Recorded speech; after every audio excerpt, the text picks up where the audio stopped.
ఏమి రాజకీయం ఇది? హత్యా రాజకీయాలు, గూండా రాజకీయాలు, రౌడీ రాజకీయాలు. పెద్దిరెడ్డి రామచంద్రారెడ్డి పక్కనే ఉన్నాడు, చూస్తున్నాం. మీ ఎంపీ ఎవరు? ఆయన కొడుకు మిథున్ రెడ్డి. ఇక్కడ ఎమ్మెల్యే ఎలా పనిచేస్తున్నాడు అని పొద్దున ఈ రోజు ఒక అన్నని అడిగాను నేను. మా ఎమ్మెల్యేనా అమ్మా? మా ఎమ్మెల్యేలకు ఏమి లేదు తల్లి, ఓ రబ్బర్ స్టాంప్ అంతే అన్నాడు. అదేంటన్నా అంటే మొత్తం అంతా పెద్దిరెడ్డి ఏం చెప్తే ఈయన దానికి రబ్బర్ స్టాంప్ అట. మొత్తం అవినీతి మొత్తం పెద్దిరెడ్డి చేస్తాడు, దానికి ఈయన గంగిరెద్దిలా తల ఊపాల్సిందే, లేకపోతే ఈయనను బతకనియ్యాడు అన్నారు. మరి ఎందుకు ఇస్తున్నట్టు అధికారం? ఇలాంటి రబ్బర్ స్టాంపులకు అధికారం ఇయ్యాలనా? మళ్ళా ఓట్లు వేయాలనా?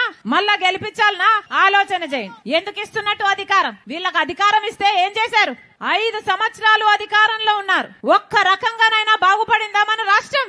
ఒక్క రకంగా ఒక్క ముందడుగైనా వేసామా మనము? ఏమొచ్చింది మనకు? స్పెషల్ స్టేటస్ వచ్చిందా అంటే అది రాలేదు. పోలవరం లాంటి ప్రాజెక్టులు ఏమైనా పూర్తి చేశారా అంటే అది చేత కాలేదు. పోనీ రాజధాని కట్టారా అంటే అది చేత కాలేదు. పోనీ ఏవైనా పరిశ్రమలు వచ్చాయా?